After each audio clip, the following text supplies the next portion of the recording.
This video contains a fictional story created for entertainment and inspiration. The narrative is origined, created with the assistance of AI tools and human creative review, no real events or historical facts being presented as true. Albert Benfer had learned early in life that his title preceded him like a shadow, long and inescapable. The Duke of Benfort carried a name that opened doors, commanded respect, and built walls between himself and the truth of human nature. At 32, he had mastered the art of reading people's intentions, recognizing the practiced smiles of those who sought his favor, the calculated kindness of women hoping to become his duchess, and the hollow friendships of men who valued his connections more than his character. The estate stretched across rolling hills and ancient forests, a testament to generations of accumulated wealth and influence. Servants moved through marble corridors with practiced efficiency, tending to needs Albert rarely voiced. His childhood had been one of tutors and expectations, of learning to carry the weight of a duchy before he understood the cost of such privilege. His father, stern and distant, had taught him that duty mattered more than happiness, that the continuation of their line required strategic marriage, not romantic folly. Albert had accepted this reality for years, attending balls where mothers paraded their daughters like prized horses, engaging in conversations that never moved beyond pleasantries and politics. He had grown accustomed to loneliness, wearing it like a second coat of arms. But acceptance did not equal contentment, and in the quiet hours before dawn, when the estate lay silent, he sometimes wondered if he would ever experience the kind of connection the poets wrote about.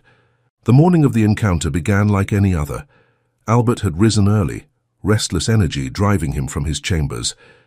The estate felt particularly suffocating that day, the walls pressing in with their weight of history and obligation. He decided to ride out to the farthest boundaries of his land, areas he rarely visited, where tenant farms dotted the landscape and life moved at a different pace. His stallion, a magnificent black creature named Midnight, carried him through familiar woods and into territory that felt almost foreign despite belonging to his family for centuries. The sun climbed higher, warming the spring air, and Albert found himself slowing as he approached a modest farm tucked into a valley between gentle hills. The property was small but well maintained, the kind of place that spoke of honest labor and careful stewardship. A stone cottage with a thatched roof sat at the center, smoke rising from its chimney. Fields surrounded it, some recently tilled, others showing the first green shoots of new crops. A small barn stood to one side, and chickens pecked at the ground near a wooden fence. What caught Albert's attention was not the farm itself, but the family working in the field. A man, perhaps 50 years of age, guided a plough pulled by an aging horse. Two younger men worked alongside him, their movements synchronized by years of shared labor. And then there was the young woman carrying a wooden bucket, her simple dress practical rather than fashionable, her dark hair pulled back from a face that stopped Albert's breath. She moved with purpose, bringing water to the men, speaking words Albert couldn't hear, but could read in the affection of their responses. There was something in the way she held herself, a quiet dignity that had nothing to do with birth or breeding, and everything to do with character. She laughed at something her father said, the sound carrying across the field like music, and Albert felt something shift in his chest. Beauty he had seen before in countless forms and fashions. The ballrooms of London overflowed with it, carefully cultivated and displayed. But this was different. This was beauty unaware of itself, natural as sunlight, unadorned and therefore more striking than any jeweled gown or powdered face. The way she moved spoke of strength earned through labor, grace born of confidence rather than training. Albert didn't realize he had stopped his horse until Midnight shifted beneath him, impatient to continue. He sat frozen, watching this scene of simple domestic harmony, feeling like an intruder witnessing something sacred. The young woman glanced up then, perhaps sensing observation, and their eyes met across the distance. Even from that far, Albert felt the impact of her gaze. There was no recognition in it, no calculation or practiced flirtation. She looked at him, the way one might regard any stranger passing by, with mild curiosity and no particular interest. Then she turned back to her family, and Albert was left with the unsettling realization that for the first time in years, someone had looked at him and seen nothing of consequence. The moment should have been insignificant. A duke riding past a tenant farm, glimpsing people whose names he didn't know and lives he would never touch. Albert had passed hundreds of such farms, seen thousands of such people, but something about this woman, this family, this scene, refused to release him. He continued his ride, completing the circuit of his land, but his thoughts kept returning to that valley, that cottage, that face. By the time he returned to the estate, evening shadows stretched across the manicured lawns. Albert dismounted and handed midnight's reins to a waiting groom, his mind still occupied with images of a simple farm and a woman carrying water. He entered his study, a room lined with leather-bound books and expensive furnishings, and poured himself a glass of brandy he didn't really want. Thomas Whitmore had served the Benford family for 30 years, beginning as a footman and rising to become Albert's most trusted servant and, in truth, his only real friend. The older man entered the study without knocking, a privilege earned through decades of loyalty and discretion. He took one look at Albert's face and raised an eyebrow. "You have the expression of a man who's seen a ghost, Your Grace." Albert set down his glass. "Not a ghost, Thomas, something far more troubling." "Shall I summon the physician?" "The physician cannot cure what ails me." Albert moved to the window, looking out at grounds that suddenly felt like a prison. "I saw a woman today." Thomas waited, understanding that more would come. "A tenant farmer's daughter, I presume, working in the fields with her family. Nothing remarkable about the situation, and yet—" Albert turned from the window. "I cannot stop thinking about her." "Women of that station are not for dukes, Your Grace," Thomas said carefully. "The scandal alone—" "I know what's expected of me. I've known my entire life." Albert's voice held an edge of frustration he rarely allowed himself. An advantageous marriage to a woman of appropriate rank, children to secure the line, a life of duty and display. He paused. "But what if there's more to life than what's expected? What if those poets and storytellers aren't entirely wrong about love?" Thomas studied his master with concern. "What are you contemplating?" "I need to know more about that family. The farm in the Eastern Valley where the land slopes toward Miller's Creek. Find out who they are, their circumstances, everything." "And then?" Albert smiled, a genuine expression that transformed his usually solemn features.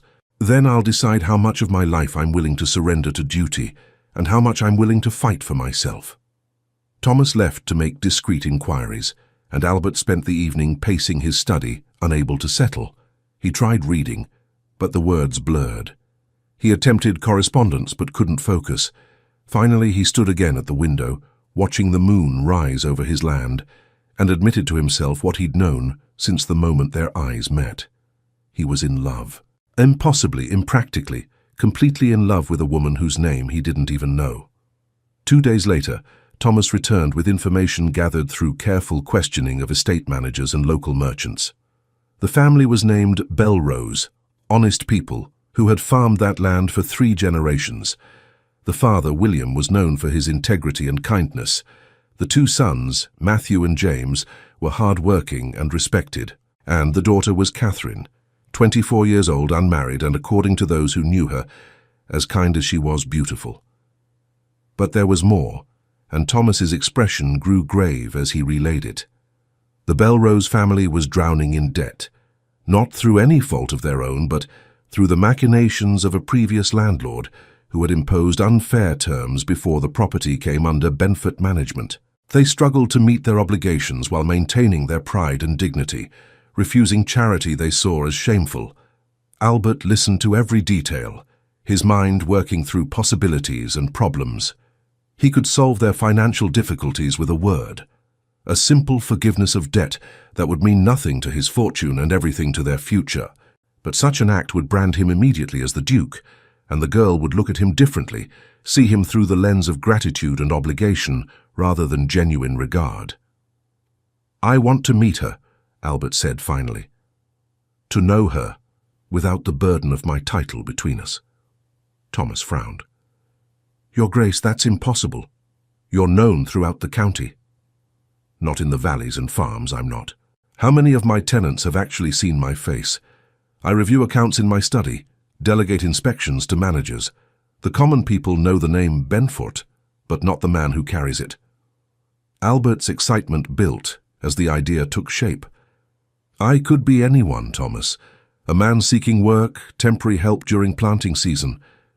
This is madness. Perhaps, but it's my madness, and for once in my life, I'm going to choose something for myself rather than accept what's chosen for me. Albert moved to his desk, pulling out paper. Help me, Thomas. Help me become someone else just for a while. Help me discover if love can exist without title or fortune clouding it. Thomas shook his head, but Albert saw the understanding in his eyes. The old servant had watched him grow up in a gilded cage, had witnessed the loneliness that wealth and position couldn't cure. If anyone understood Albert's need for something real, it was Thomas. You'll need to look the part, Thomas said slowly. Rough clothes, work-hardened hands, and your manner of speaking, Your Grace, it marks you as educated. I'll learn. I'll adapt. Albert felt more alive than he had in years. Find me what I need, Thomas. Clothes, a background story, everything necessary to become someone ordinary. Over the next week, they prepared. Albert acquired rough homespun clothing, broke in work boots until they looked properly worn, and practiced speaking in the simpler patterns of common folk. He invented a history for himself, a man from a distant county seeking work after his previous position ended. Not too much detail to trip over, but enough to satisfy casual questions. Thomas arranged for discreet purchases of simple necessities, things a laborer might carry. Albert studied the rhythms of farm work, consulted with his estate's farmers about the seasonal demands, and learned what would be expected of someone seeking employment at a small holding like the Belrose farm. The transformation was remarkable.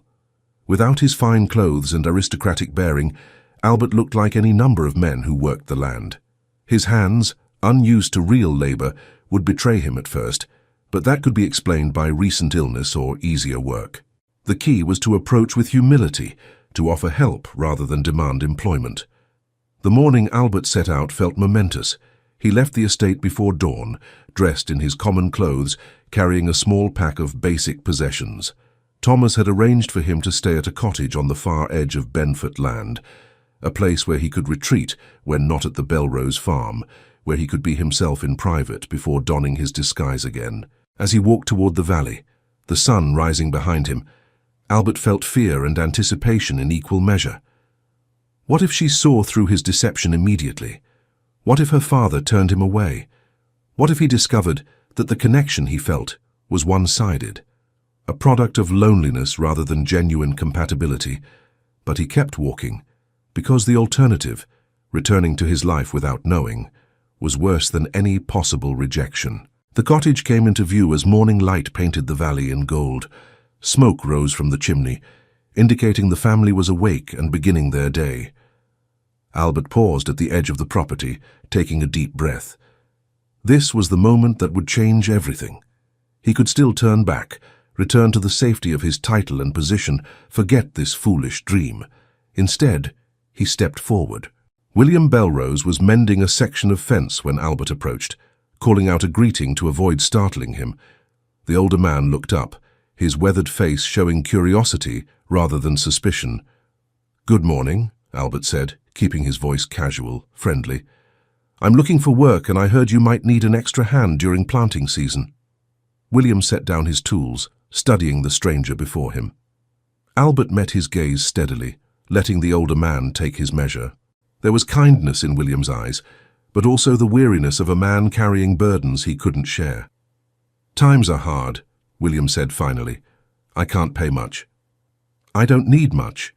Just honest work and perhaps a meal or two. I'm good with my hands and willing to learn what I don't know." Catherine emerged from the cottage then, carrying a basket toward the chicken coop. She glanced at the stranger speaking with her father, and once again Albert felt that jolt of recognition, that sense of meeting someone profoundly important. She didn't recognize him from their distant sighting days before, seeing only a laborer seeking employment. William called her over. "Catherine, what do you think? Could we use another pair of hands?" She approached, and Albert was struck again by her natural grace, the intelligence in her eyes as she assessed him. "What's your name, stranger?" "Albert," he said, using his first name while dropping his family name. "Albert Hayes." Hayes was his mother's maiden name, a small truth within the larger deception. "You look strong enough," Catherine said practically, "but our situation is complicated. We can't promise steady work or good wages." "I understand difficult situations," Albert replied, meaning it more than she could know. "Sometimes what matters isn't the wages but the company you keep while working." William made his decision. "You can start today. We're clearing the north field. If you work well, we'll see about tomorrow." And just like that, Albert stepped into a new life. He worked alongside William and his sons throughout that first day, feeling muscles protest labor they'd never performed. His hands, soft from a life of privilege, blistered quickly. But he didn't complain, pushing through the discomfort, learning the rhythm of honest toil.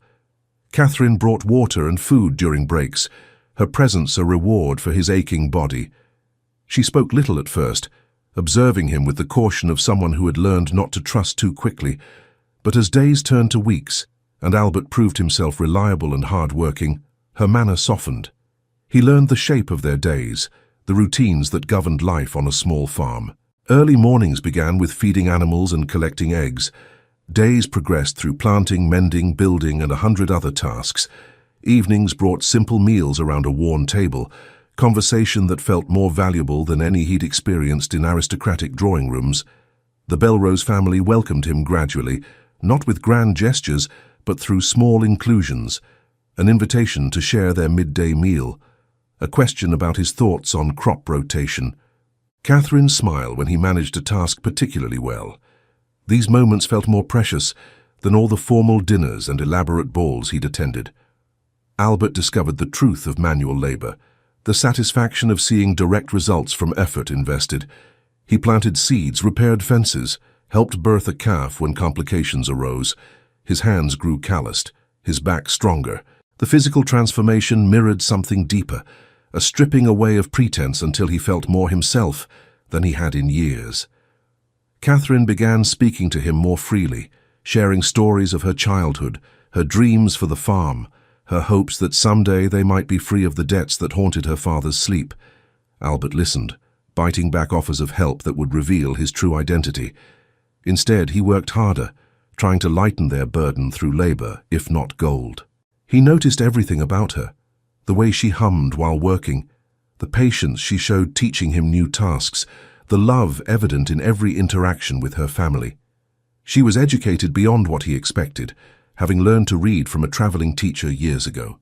Books were precious in their household, read and reread until the pages wore soft.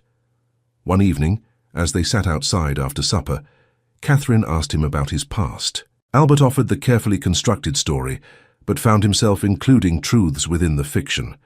His loneliness, though he attributed it to different circumstances, his sense that life should offer more than mere survival, his belief that genuine connection mattered more than material success. "You're an odd sort of laborer," Catherine said, a smile playing at her lips. "You speak better than most, think deeper than expected." Albert's heart raced, fearing discovery. "My mother valued education. She taught me what she could." "She raised you well, then?" Catherine's expression grew wistful. "Sometimes I wonder what life might have been like if circumstances were different, if we didn't carry this debt, if we had freedom to choose our paths." "What would you choose?" Albert asked softly. She looked at the stars emerging in the darkening sky. "Something beautiful, something true. I'd want to love freely, without worrying that my choice might burden those I care for. I'd want partnership, not transaction." She turned to him. "What about you, Albert Hayes? What would you choose if you could have anything?" He looked at her. This woman who held his heart without knowing it and spoke truth. This, exactly this. Honest work, good people, and the possibility of something real. As spring progressed into early summer, Albert felt himself falling deeper. Every shared laugh, every accidental touch while working, every moment of understanding built foundations he knew would last. He was no longer pretending to be someone else. He had become the man he played, or perhaps discovered the man he'd always been beneath the title. But the deception weighed on him. Every day without revealing the truth felt like another small betrayal. He loved Catherine, truly and completely. But she loved Albert Hayes, a common labourer. What would happen when she learned about Albert Benfoot, Duke of a great estate, owner of the very land she worked? Thomas visited occasionally, bringing supplies and checking on his master. "You're happier than I've ever seen you," he observed during one such visit. "But this cannot continue indefinitely, Your Grace." "I know," Albert admitted, "but I'm not ready to let it end, not yet." "And when you do reveal yourself, what then?" Albert had no answer. He could only hope that what they were building was strong enough to survive the truth, that Catherine would understand why he'd done this, would forgive the deception, would choose him not despite his title, but because of who he truly was beneath it. The moment of decision approached faster than he wanted. William's oldest debt was coming due, a payment impossible to make. Albert overheard the older man talking with his sons late one night, the desperation clear. They discussed selling equipment, letting fields lie fallow, desperate measures that would only deepen their problems. Albert knew he could end this with a word. As Duke, he could forgive every debt, secure their future, ensure they never worried again. But doing so would end the dream, would transform whatever existed between him and Catherine into something tainted by gratitude and obligation. Yet how could he stand by and watch them suffer when he had the power to help? What kind of man possessed the means to solve every problem but chose his own desires over their welfare? The internal battle raged as Albert lay awake in his cottage that night. He had come seeking true love, connection untainted by his position. He had found it, found her, found a life that felt more authentic than anything he'd known. But that authenticity was built on lies, and those lies were becoming unbearable. Catherine deserved to know who he was. Her family deserved the help he could provide. The question was whether he could offer both without destroying what they'd built. As dawn broke on what would become the most important day of his life, Albert made his decision. He would ask for Catherine's hand in marriage, but he would do it as Albert Hayes, the labourer she had come to know, and perhaps to love. If she accepted, if she chose him when she believed him to be nobody, then he would know the truth of her heart. Only then would he reveal everything: his identity, his ability to help her family, his desire to make her his duchess. It was a risk that could cost him everything. But love, real love, was worth the gamble. And as he dressed and prepared to walk to the Belrose farm for another day of honest labour and quiet courtship, Albert felt more certain than he had about anything in his privileged life. Today, he would discover whether a duke could be loved simply as a man, and whether the woman he adored could see past deception to the genuine heart beneath. My dear friends and listeners, before we continue, I want to be honest with you. At the moment, YouTube does not consider this type of content relevant for monetization. Even so, this channel continues because I truly believe in these stories and in the connection we share here. If you would like this channel to continue and keep accompanying these stories, in the video description and in the pinned comment, there is a support link. You can support by buying an ebook or contributing in another way. Any help is deeply appreciated at this time. Thank you for being here and for supporting this work in any way you can. Now, let's continue our story. The morning air carried the scent of honeysuckle and fresh earth as Albert walked toward the Belrose farm. 3 months had passed since he first knocked on their door seeking work. 3 months of transformation that went deeper than calloused hands and sun-darkened skin. He had become part of their rhythm, woven into the fabric of their daily lives so completely that sometimes he forgot the deception at the heart of it all.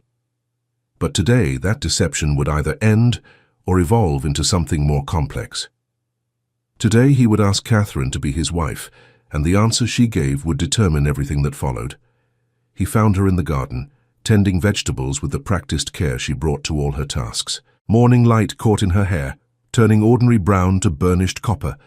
She looked up at his approach, and the smile that crossed her face made his chest tighten. That smile had become his favorite sight in the world, unrehearsed and genuine, given freely because she wanted to, not because his title demanded it. "You're early," she said, brushing dirt from her hands. "Father and the boys are still at breakfast." "I didn't come to work today." Albert's voice sounded steadier than he felt. "I came to speak with you." Something in his tone made her straighten, curiosity mixing with concern in her expression. "Is something wrong?" "No, at least, I hope not." He stepped closer, close enough to see the flecks of green in her brown eyes, close enough to smell the lavender soap she used. "Catherine, these past months working here, getting to know you and your family, have been the best of my life." Her cheeks colored slightly. "You've become important to us too. Father says you work harder than men half your age, and the boys consider you a friend." "And you?" Albert asked softly. "What do you consider me?" Catherine met his gaze directly, never one to shy from honest conversation. "I consider you someone I've come to care for, someone whose presence I look forward to each morning, and whose absence I notice each evening when you leave." His heart raced. "Then perhaps you'll consider what I'm about to ask." He took her hands, feeling the roughness that matched his own now, the evidence of shared labor. "I know I have little to offer. No land, no fortune, just these hands and the willingness to work them to the bone for those I love. But I'm asking anyway, because I cannot imagine my future without you in it." Catherine's eyes widened, understanding dawning. "Marry me," Albert said, the words carrying every ounce of sincerity he possessed. "Let me spend my life proving that a man doesn't need wealth to treasure his wife, doesn't need status to honor and cherish the woman he loves. I can't promise you luxury, but I can promise you my whole heart every day for the rest of our lives." Silence stretched between them, and Albert felt the weight of worlds hanging in balance. This was the moment of truth, the test of whether love could exist independent of all the trappings he'd been taught were essential. Catherine's hands trembled in his, and he saw tears gathering in her eyes. "Yes," she whispered. Then stronger. "Yes, Albert Hayes. I'll marry you." Relief and joy flooded through him so intensely he felt dizzy. He pulled her close, holding her as if she might disappear if he let go. She fit against him perfectly, her head tucked beneath his chin, her arms wrapped around his waist. They stood like that in the garden, two people from vastly different worlds who had somehow found each other despite everything designed to keep them apart. When they finally pulled back, both were laughing and crying at once. Catherine touched his face with gentle fingers. "I love you. I didn't plan to, didn't think I should given our circumstances, but I do. You're good and kind and real in ways I didn't know existed." "I love you too," Albert said, and meant it more than anything he'd ever said, more than I can express. They told her family together, walking hand in hand into the cottage where William and his sons were finishing breakfast. The older man looked up, saw their joined hands and radiant faces, and his weathered features softened into a smile. "I was wondering when you'd work up the courage," William said, standing to embrace them both.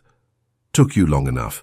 Matthew and James congratulated them with backslapping enthusiasm, already planning a celebration despite their limited means. The cottage filled with excited chatter about dates and preparations, humble plans that carried more warmth than the grandest society wedding Albert had ever attended. They decided to marry quickly, seeing no reason to wait. Catherine had no elaborate gown to prepare, needed no months of planning for an event that would be witnessed by a handful of people rather than hundreds. 2 weeks, they agreed, would give them time to make basic arrangements while not postponing the start of their life together. Those 2 weeks passed in a blur of happiness and growing anxiety.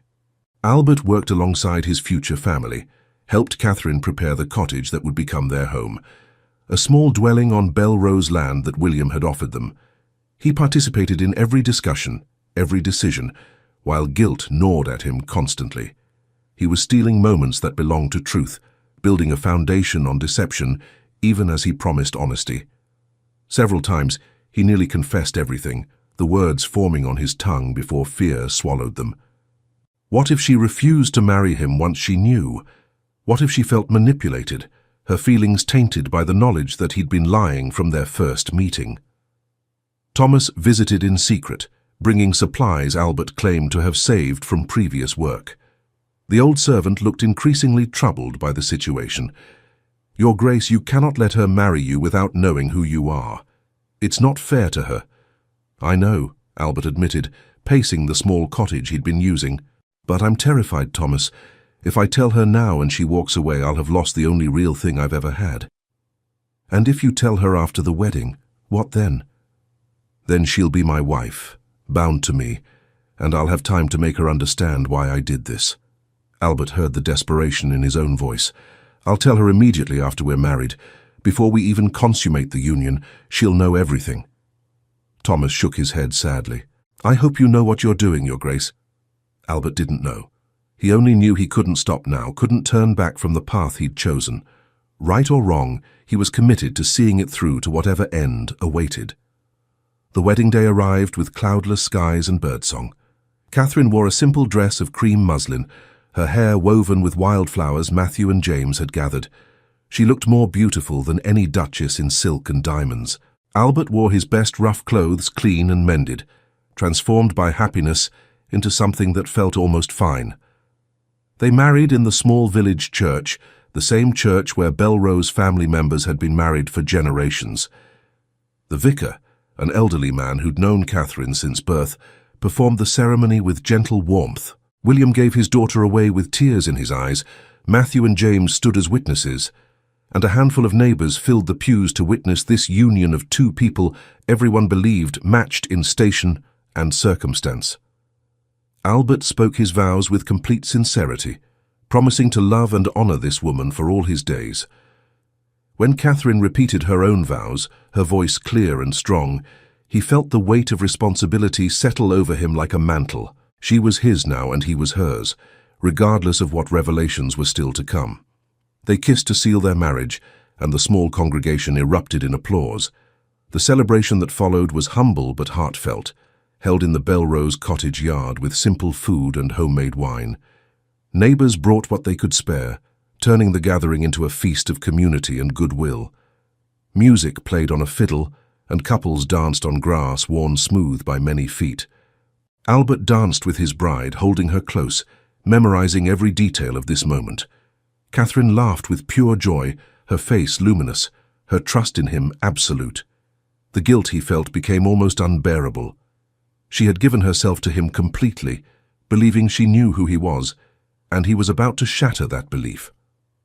As evening approached and guests began departing, Catherine turned to him with shy anticipation. "Shall we go to our cottage?" "Soon," Albert said, his throat tight. "But first I need to speak with you and your family. Something important that can't wait any longer." Concern flickered across her face. "What is it?" "Please, just gather your father and brothers. This involves all of you." They assembled in the main cottage, the four Belroses looking at Albert with various degrees of curiosity and concern. Catherine sat beside him, her hand in his, offering comfort she didn't know he desperately needed. He had rehearsed this moment 100 times, but now that it arrived, all his prepared words fled. "I haven't been honest with you," he began, his voice rough. "From the moment I came here seeking work, I've been living a lie." William frowned. "What kind of lie?" Albert stood, unable to remain seated for what came next. "My name is Albert Hayes, but it's also Albert Benford, Duke of Benford. This land you farm, this cottage you live in, the debts that burden you, all of it falls under my authority." The silence that followed was absolute. Catherine's hand went slack in his, and when he looked at her, he saw incomprehension transforming into shock. "You're lying," she whispered. "This is some kind of cruel joke." "I wish it were." Albert pulled documents from his jacket, papers Thomas had provided, proving his identity. "I saw you 3 months ago while riding through my lands. I saw you and fell in love immediately, completely. But I knew that if I approached you as Duke Benford, I would never know if your feelings were genuine or influenced by my position."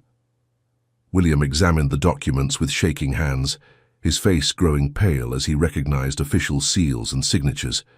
"Dear God, it's true." "I wanted you to know me," Albert continued, looking at Catherine even as she refused to meet his eyes. "Not the title, not the wealth, just me. I wanted to earn your love honestly, through my own merit.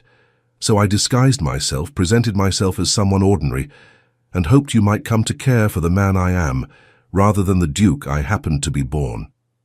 Catherine stood abruptly, backing away from him. "You lied to me, Every day, every conversation, every moment we shared was built on deception. The feelings were real, Albert insisted, desperate. Everything I felt, everything I said about loving you, that was truth. Only the circumstances were false. Only the circumstances. Her voice rose, pain and anger mixing. You let me fall in love with someone who doesn't exist. Albert Hayes, the poor laborer, the honest man seeking work. He was fiction. Everything I thought I knew about you was a performance. No. Albert moved toward her, but she stepped back. The man who worked beside you, who laughed with you, who proposed because he couldn't imagine life without you, that was real. That is me, Catherine. The title is just an accident of birth. The man you fell in love with exists. Stop. She held up a hand, tears streaming down her face. I need time to think.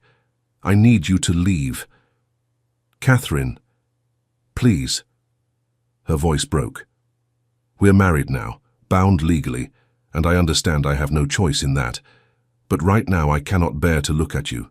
Please go. Albert felt his world crumbling, but he couldn't force her to listen. He looked at William, at Matthew and James, seeing betrayal in all their faces. I never meant to hurt any of you. I'll return tomorrow, and we can discuss what happens next. But know this. My offer to help with your debts stands, regardless of Catherine's feelings. That debt forgiveness comes with no conditions, no expectations. It's what should have been done years ago. He left, walking into the gathering darkness, feeling more alone than he had in his entire privileged life. Behind him, he heard Catherine's sobs, each one a knife to his heart. He had gambled everything on love and deception, and now he was losing both the woman he adored and the man he'd discovered himself to be.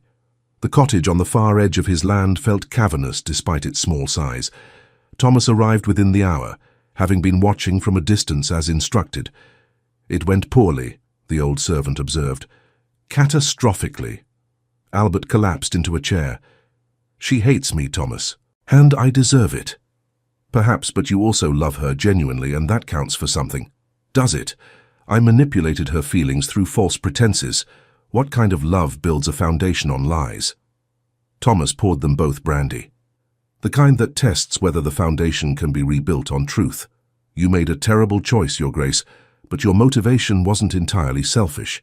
You wanted to know if you could be loved for yourself. And now I'll never know because she can't separate the man from the deception.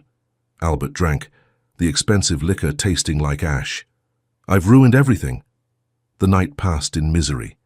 Albert didn't sleep, tormented by images of Catherine's face when she learned the truth, the devastation in her eyes. He had hurt the person he loved most, and no amount of wealth or position could fix that damage. Morning brought an unexpected visitor. William Belrose appeared at the cottage door, his expression grave but not hostile. May I come in? Albert stepped aside, grateful for any contact, even if it came bearing more condemnation. William settled into a chair, studying the young Duke with eyes that had seen much of life's complications. My daughter spent the night crying, William said bluntly. I held her while she sobbed, while she raged against you, and against herself for being foolish enough to trust. Each word landed like a blow, but Albert endured them.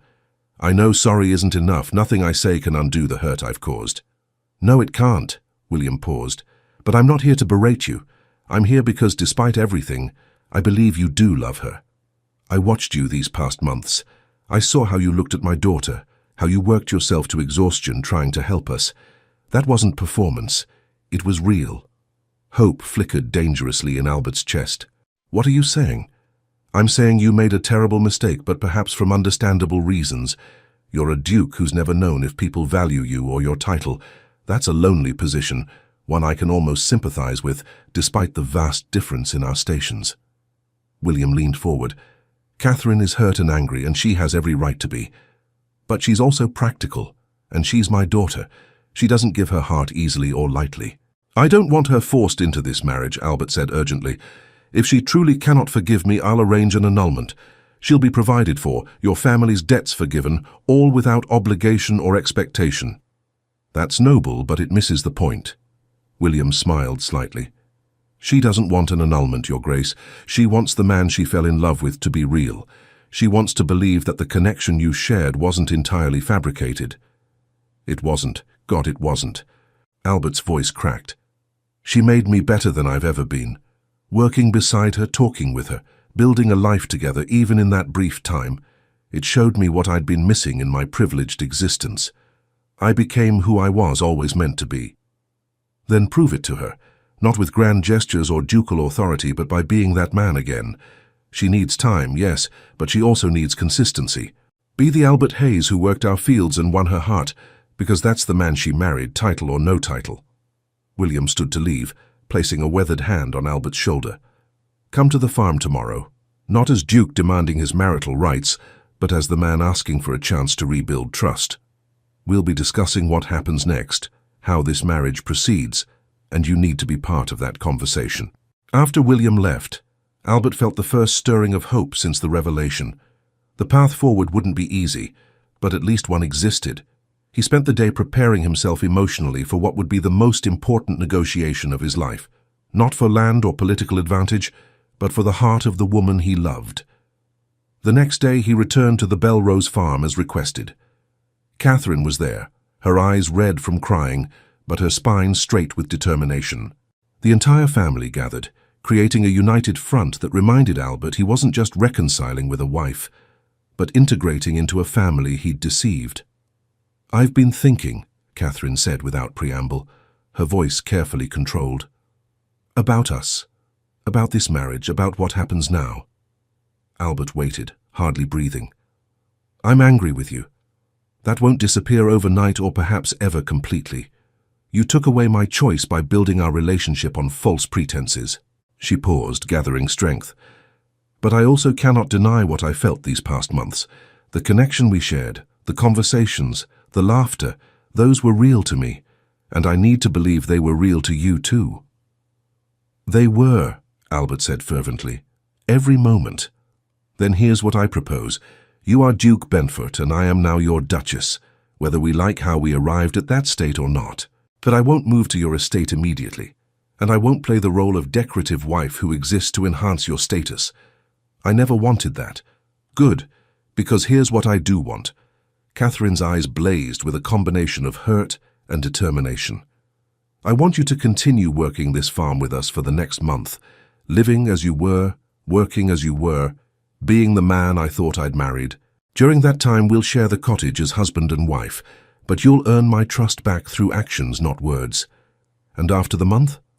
After the month, if I believe the man I fell in love with and the Duke of Benford are truly the same person, we'll move forward together. We'll go to your estate, I'll assume the role of Duchess, and we'll build the life you envisioned. But it will be a partnership, not a performance. I won't be paraded as your prize, or hidden as your shame." Albert felt tears burning his eyes. She was giving him a chance, a genuine opportunity to prove himself. "I accept your terms completely, and the debts will be forgiven regardless," William interjected firmly. "We're not selling our daughter's forgiveness for financial relief. If you clear our debts, it's because it's the right thing to do, not as payment for Catherine's compliance." "Understood." Albert looked at each of them in turn. "I'm grateful for this opportunity." "I know I don't deserve it." "You don't," Catherine agreed. "But I'm not doing this for you. I'm doing it for me because I need to know if what we had was real or if I was just a fool in love with a fantasy." They established new terms for their unusual arrangement. Albert would return to his cottage each night after working the farm, giving Catherine space she needed. During the day, they would work together, talk together, rebuild what he'd broken through deception. The month would be a test for both of them, for him to prove his sincerity, for her to discover if she could forgive. The first week was agony. Catherine treated him with cool politeness, maintaining distance even as they worked side by side. She spoke only when necessary, her warmth replaced by careful neutrality. Albert endured it, understanding this was his penance, the price of his deception. But gradually, inevitably, the walls began cracking. Her shared joke about a stubborn goat brought a reluctant smile. Working together to repair a broken wagon wheel reminded them of their easy partnership. Small moments of genuine connection broke through Catherine's defenses, despite her determination to remain guarded. By the second week, they were talking more freely. Catherine asked questions about his real life, the estate, his childhood. Albert answered honestly, holding nothing back, letting her see both the privilege and the loneliness that had shaped him. She told him about her fears regarding their vastly different worlds, her concern that she would never fit into his life as Duchess.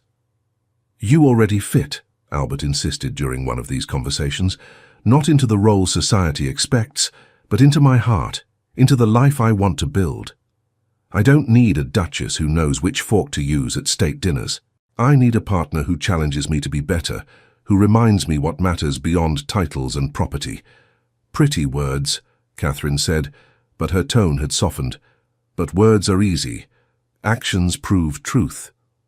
So Albert focused on actions. He worked harder than ever, showed up consistently, listened more than he spoke. When Catherine struggled with fear about the future, he provided reassurance without dismissing her concerns. When she needed space, he gave it without complaint. Slowly, painfully, trust began rebuilding. The turning point came during the third week.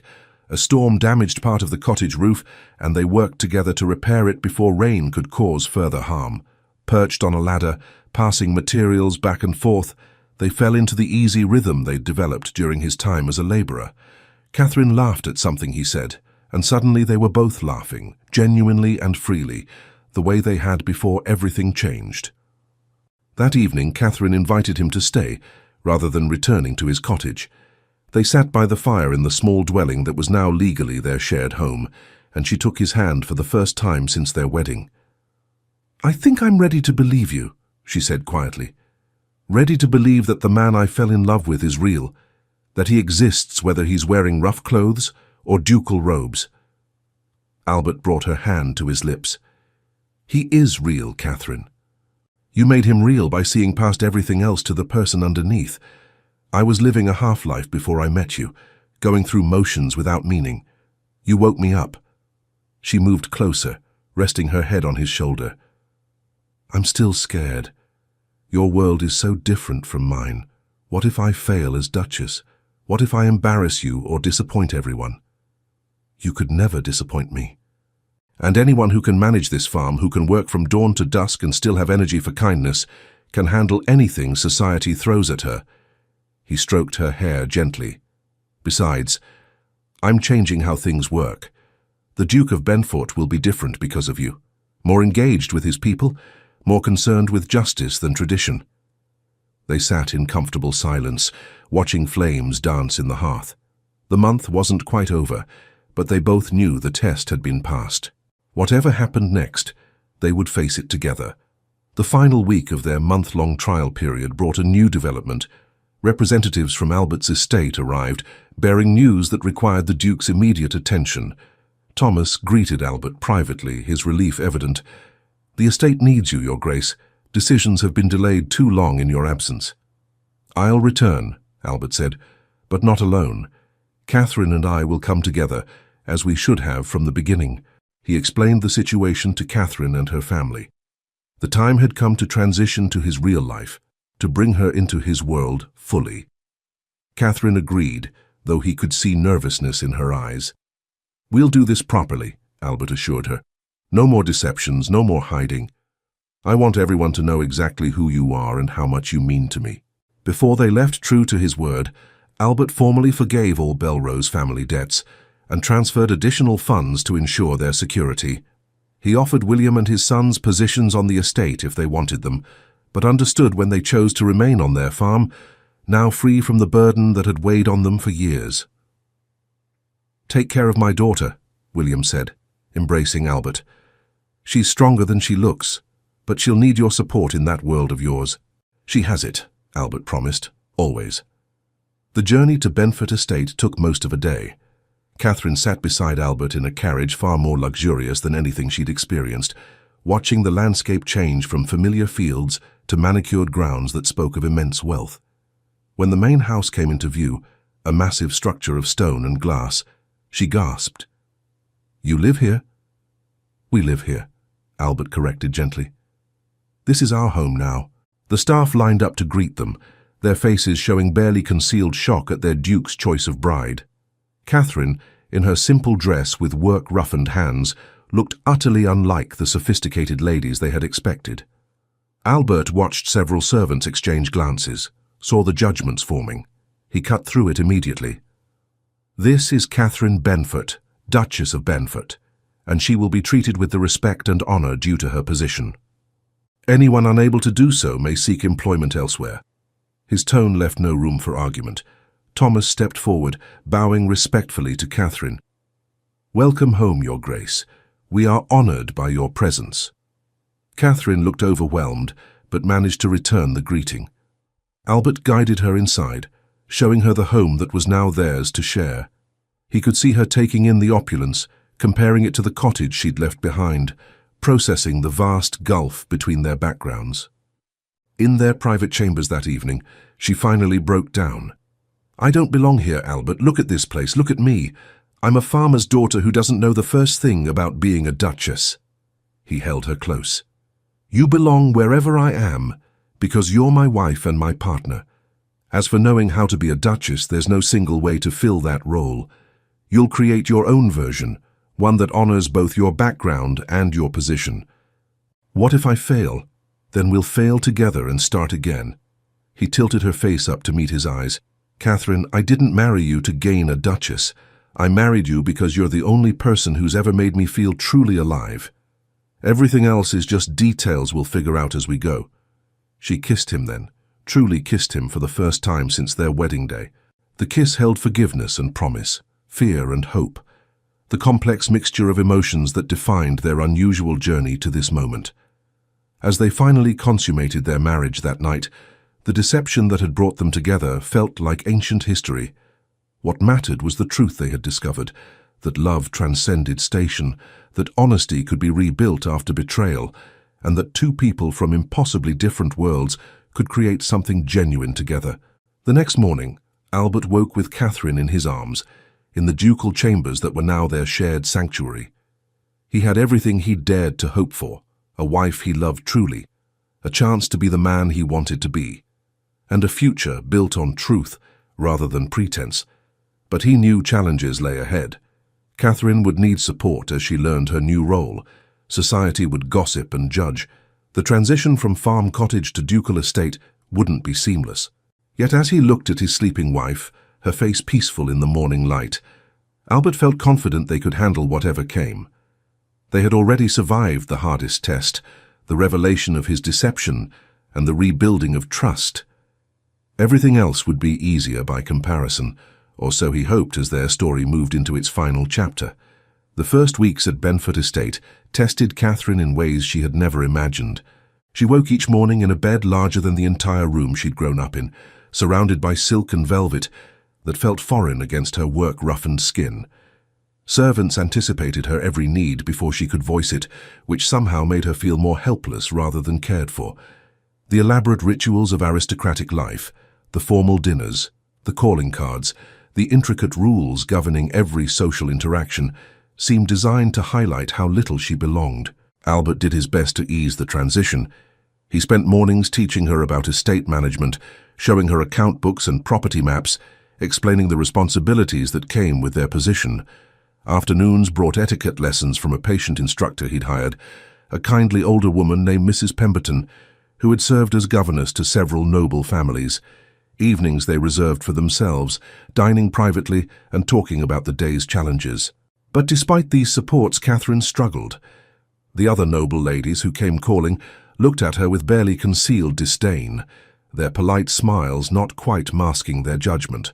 She could read their thoughts in every raised eyebrow and exchanged glance. Farmer's daughter, unsuitable match, fortune hunter who'd somehow trapped a duke. Their conversations referenced people and events she knew nothing about, leaving her silent and feeling ignorant. The servants were even more challenging. While they obeyed her direct orders, she sensed their reluctance, their belief that she was playing a role she had no right to.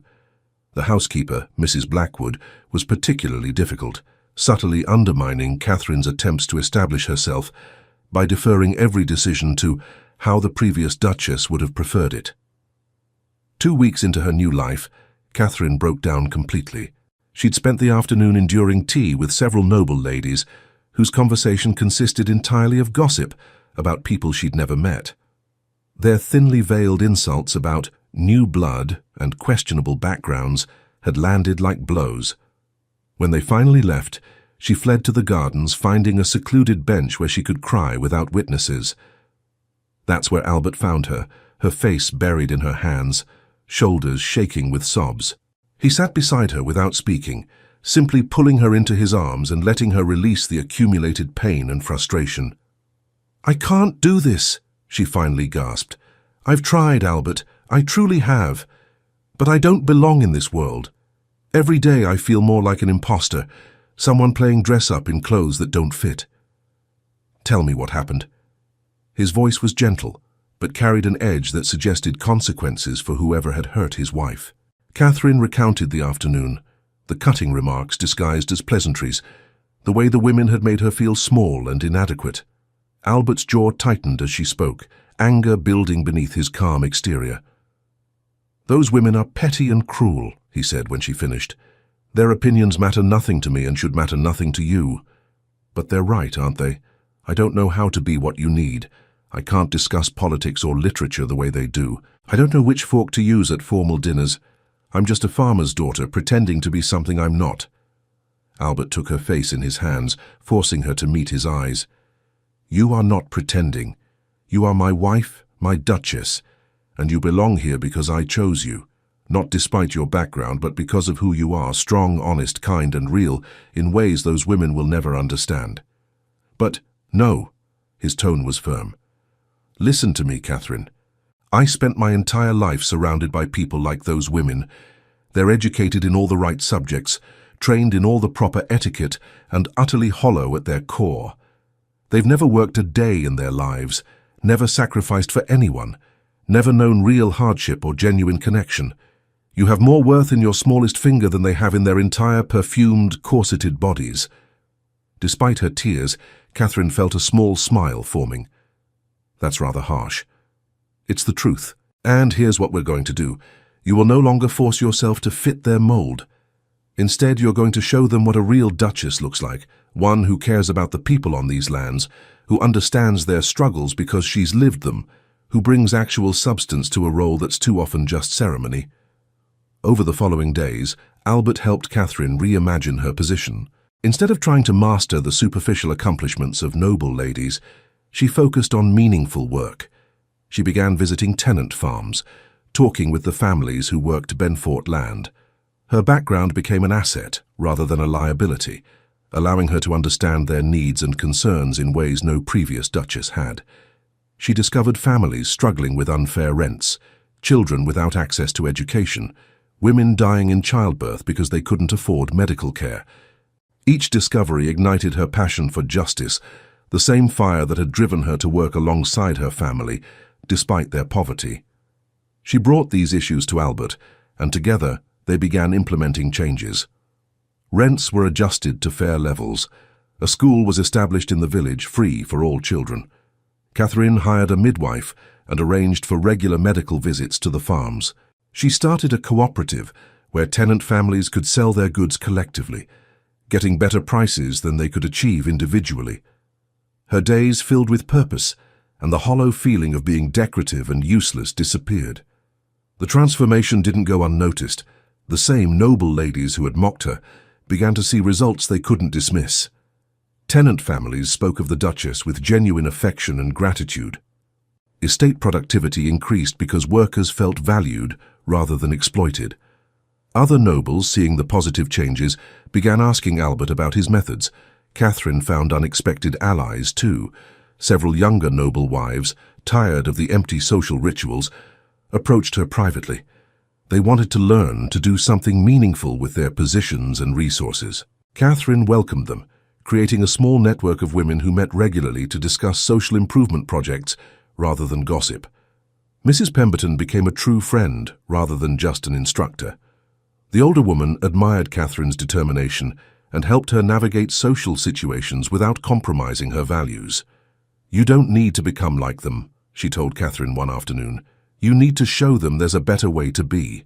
The real challenge came 3 months into Catherine's tenure as Duchess, when Albert's uncle, Lord Reginald Benfort, arrived from London. Reginald was a powerful figure in Parliament and the extended Benfort family, known for his conservative views and fierce protection of aristocratic traditions. He'd heard about Albert's unsuitable marriage and had come to assess the damage to the family reputation. Albert warned Catherine in advance. "He's going to be difficult. Uncle Reginald believes bloodlines and breeding are everything. But remember, you're my wife, my choice, and no one, not even family, gets to diminish that." The first dinner with Reginald was excruciating. The older man subjected Catherine to a barrage of questions designed to expose her inadequacies. What languages did she speak? What musical instruments could she play? Which noble families was she connected to? Each negative answer brought a small, satisfied smile to his lips, as if she were confirming his worst assumptions. Catherine endured it until dessert, when Reginald made a particularly cutting remark about the degradation of noble lines through inferior breeding. Something inside her snapped. She'd been trying to be diplomatic, to represent Albert well, but she would not sit silently while being insulted. "Lord Reginald," she said, her voice calm but carrying steel, "I cannot claim noble ancestry or expensive education. I grew up working fields, not attending balls, but I can claim something perhaps more valuable, understanding of the people who actually sustain estates like this, the farmers and labourers whose work generates the wealth that funds your comfortable life in London." Reginald's eyebrows rose. "Are you lecturing me, girl?" "I'm offering perspective." Catherine met his gaze steadily. "Since becoming Duchess, I visited every tenant farm on Benfort land. I've seen families struggling with debts that should have been forgiven years ago, children going without education, people dying from treatable illnesses because they lack access to care. These aren't just numbers in an account book. They're human beings, whose labour supports our privilege. The lower classes have always struggled. It's the natural order." "Is it?" Catherine leaned forward. "Or is it the result of choices made by people in power? Albert and I have started making different choices. We've reduced rents to fair levels, established a school, provided medical access, and the result? Productivity has increased, tenant loyalty is higher, and the estate is more profitable than it's been in years. Justice and prosperity aren't mutually exclusive." The room fell silent. Albert watched his wife with undisguised pride, while Reginald processed being challenged by someone he'd expected to intimidate easily. The older man studied Catherine with new interest, seeing past the humble origins to the sharp mind and strong will beneath. "You're not what I expected," Reginald said finally. "I rarely am." Catherine allowed herself a small smile. "But I am what Albert needs, a partner who challenges him to be better, who reminds him that titles come with responsibilities beyond maintaining social status." To everyone's surprise, Reginald laughed. "Well, nephew, you've certainly found someone with spirit. Perhaps not the conventional choice, but I'm beginning to see why you made it." The tension diffused, and the conversation shifted to estate management. Reginald, for all his snobbery, was a practical man who respected results. As Catherine detailed the changes they'd implemented and the positive outcomes, he listened with genuine interest. By the end of the evening, while he hadn't completely abandoned his reservations, he'd gained grudging respect for his nephew's unorthodox duchess. Before departing the next day, Reginald pulled Catherine aside. "I came here expecting to find a disaster, some grasping commoner who'd tricked my nephew into an unsuitable marriage. Instead, I found a woman with more substance than most noble ladies I know. You'll face opposition, especially in London society, but you have allies now. I'll ensure the family supports you." His endorsement opened doors. When other noble families heard that even the conservative Lord Reginald approved of the new Duchess, their attitudes shifted. Invitations began arriving, requests for Catherine to speak about her social improvement projects, opportunities to influence beyond Benfort estate. But Catherine's greatest triumph came 6 months into her marriage, when she successfully negotiated with Parliament for legislation protecting tenant farmers from exploitative practices. She'd spent weeks in London, working with sympathetic members of Parliament, using her own experience to illustrate the human cost of current policies. Albert stood beside her throughout, but let her take the lead, understanding that this was her fight, her passion. When the legislation passed, it became known informally as the Benford Act, though everyone understood it was Catherine's achievement. Farmers across England gained protections they'd lacked for centuries, and Catherine became a symbol of how women could wield influence beyond traditional feminine spheres. Through it all, her marriage to Albert deepened. They'd started from a foundation of deception, nearly collapsed under the weight of revealed lies, and rebuilt something stronger than what they'd lost. They worked as true partners now, consulting each other on estate decisions, supporting each other's initiatives, balancing Albert's strategic thinking with Catherine's passionate advocacy. The physical aspect of their marriage flourished too. The initial awkwardness gave way to genuine intimacy, connection that went beyond bodies to souls. They learned each other's rhythms, preferences, vulnerabilities. Albert discovered that Catherine was strongest when she felt most challenged, that she needed purpose and struggled to thrive. Catherine learned that Albert's aristocratic reserve hid deep wells of emotion, that he needed her to draw out the warmth he kept carefully guarded. One evening, nearly a year after their marriage, they sat together in the private sitting room that had become their sanctuary. Catherine was reviewing proposals for a new hospital in the village, while Albert worked on correspondence. The comfortable silence between them spoke of companionship that didn't require constant conversation. "Do you ever regret it?" Catherine asked suddenly, setting aside her papers. Albert looked up. "Regret what?" "All of this. Choosing me instead of an appropriate noble wife. You could have had someone who fit seamlessly into your world, who brought political alliances and social connections, instead of complications and controversy." He set down his pen and moved to sit beside her. "Never. Not for a single moment. Even when I embarrass you in front of other nobles with my blunt speech. Especially then." He took her hand. "You make me proud, Catherine. Proud of your courage, your compassion, your refusal to pretend. You've made me a better man and a better duke. Any embarrassment is worth that. I was so angry when I learned the truth about who you were," she said softly. "I felt betrayed and manipulated, but now I understand why you did it. You needed to know you were valued for yourself, not your title.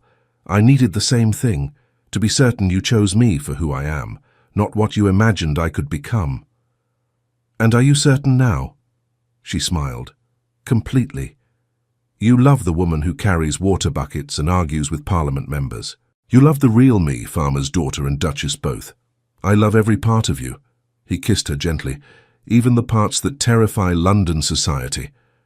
They laughed together, comfortable in the life they'd built from such unconventional beginnings.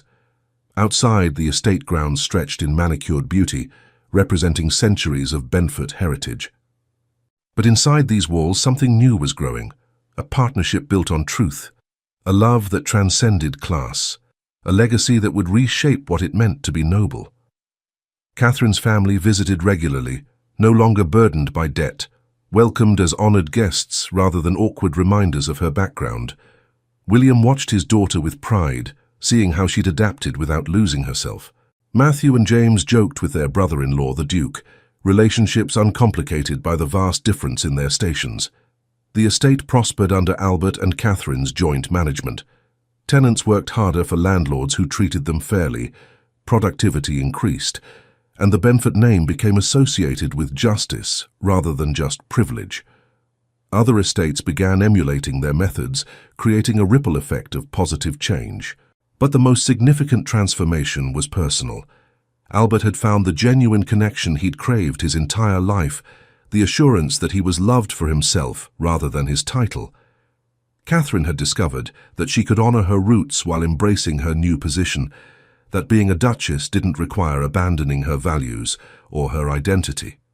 Their story became legend in the region, whispered by servants and celebrated by tenants. The Duke who'd disguised himself to win true love, the farmer's daughter who'd become a duchess, and changed aristocratic society from within. Young couples saw their example and dared to imagine that love could transcend social boundaries. On their first anniversary, Albert took Catherine back to the small cottage where they'd lived briefly as newlyweds. The Belrose family had maintained it carefully, and it stood as a reminder of where they'd begun.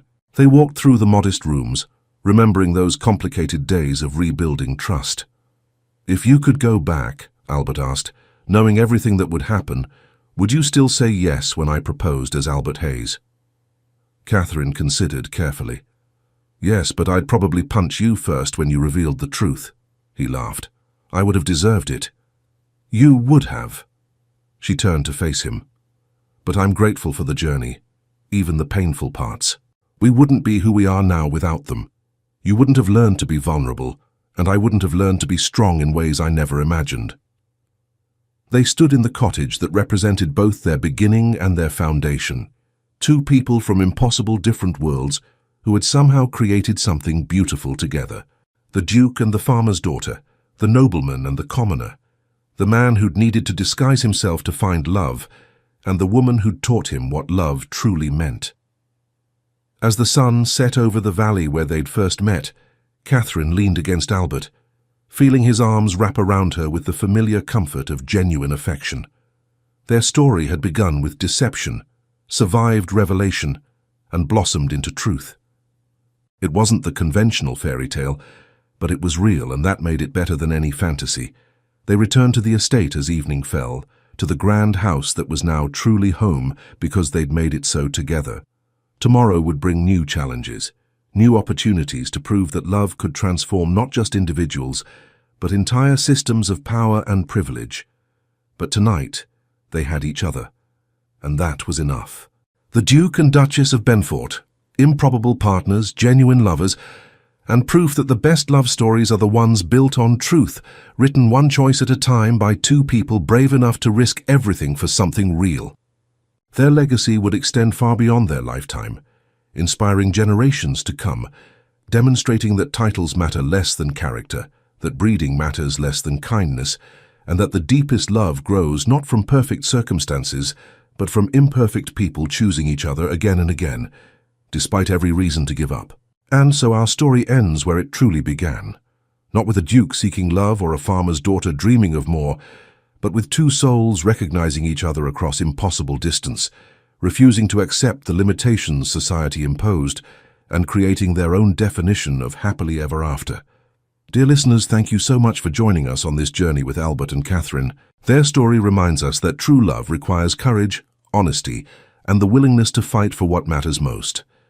If this story touched your heart, we would be so grateful if you would subscribe to Echoes of Romance, leave us a comment sharing your thoughts, give this story a like and activate your notifications so you never miss our next tale. Your support means the world to us and helps us continue bringing you these stories of love, courage, and hope. Until next time, may your own love story be filled with truth, passion, and the kind of connection that transforms everything.